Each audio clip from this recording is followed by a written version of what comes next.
children. Today we're going to read a story.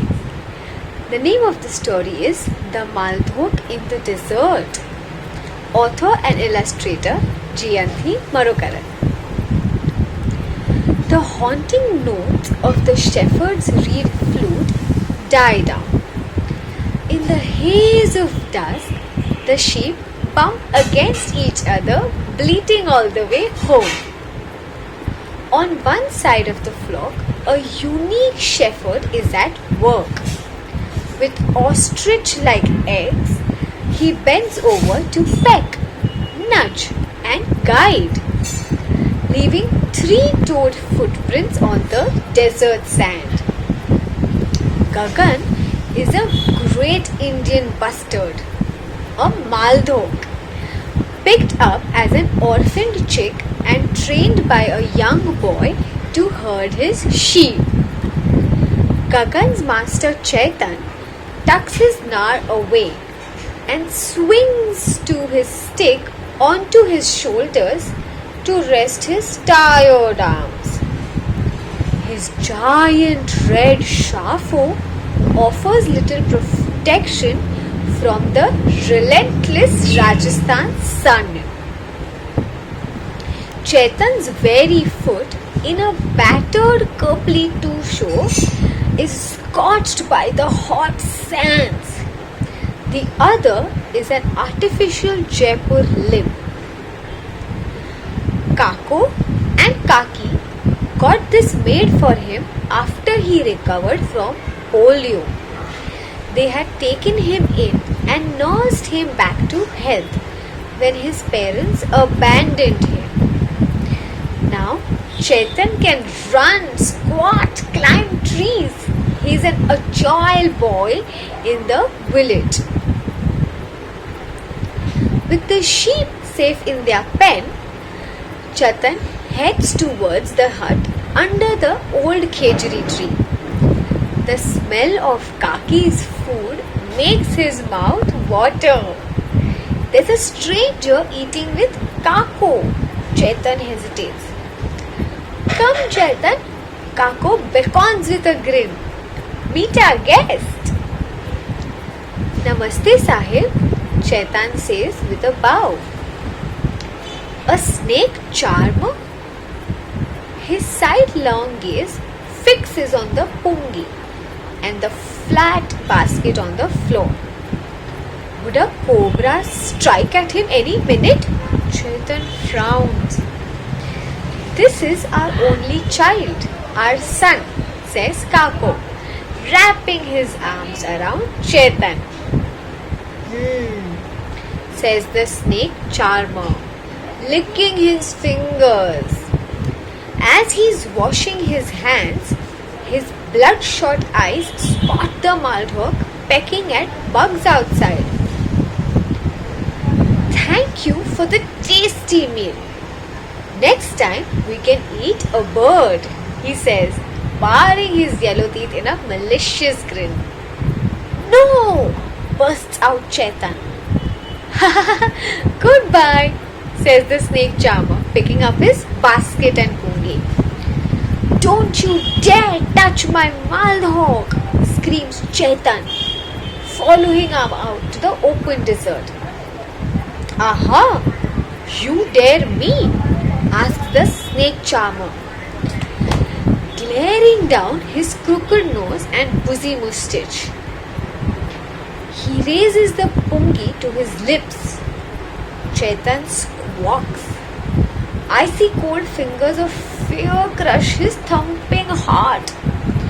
Quick as a darting deer, he blows a sharp warning on his gnar.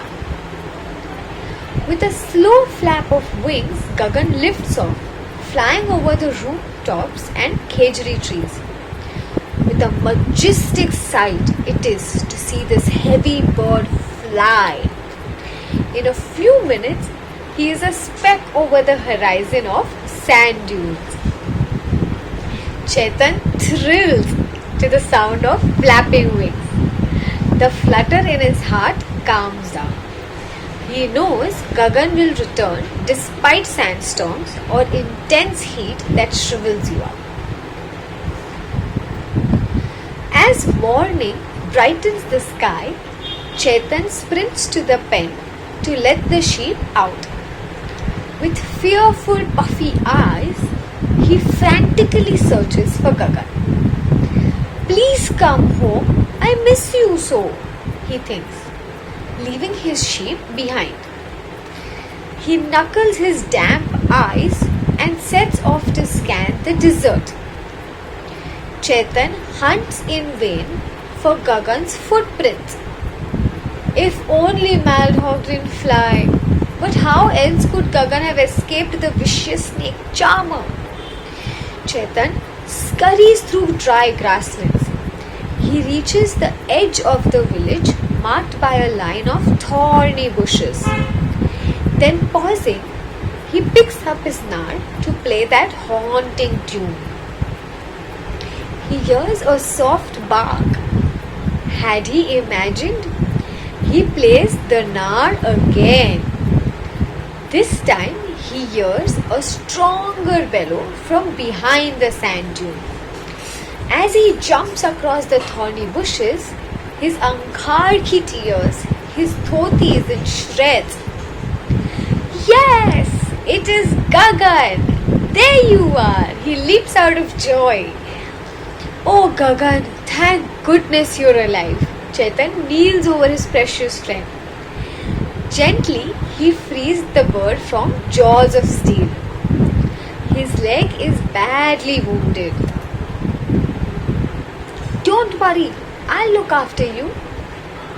First, some water from the johad. Come, I can't leave you alone. Must carry you along somehow.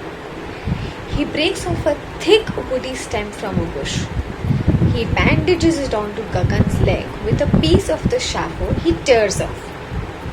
The bird rests heavily against Chaitan's shoulder. The boy drags and coaxes him, and they reach an almost dry well nearby. The johad is too far away. Opening out his shafo, Chaitan tries a rock to one end and throws it into the well. Don't slip, Chaitan warns himself. He is lying on his stomach and leaning into the well. He lets the cloak soak before pulling it up. Chaitan squeezes some water on Gagan's bleak. Revived, the Maldhok gets up, limps and falls. That's my Gagan, wetting his own parched lips. Chaitan dips the shafo again and again until they have both had enough. By evening, Gagan regains enough strength to fly home in spurts. Yay! Cry the village kites. Everyone crowds around Gagan. Soon, with Kaki's herbal potion, Gagan gets stronger. Come on, Gagan. Time to be where the action is. With a hop and a skip, Gagan is beside the shepherd boy on the flock. One day, rain clouds the darkened sky. Chaitan spots a few Maldhoks in the distance. He hears a deep booming mating call from Gagan. This is as rare as a rain cloud in Rajasthan. Is my Gagan calling out to a female? Strutting with his wings spread around, Gagan flaps his tail and lets out a loud moan. And with a majestic sweep of wings, he flies towards the female. Chaitan plays his haunting tune again. The notes from the nar swell to a crescendo and fade away. I hope you enjoyed this story. See you soon. Bye bye.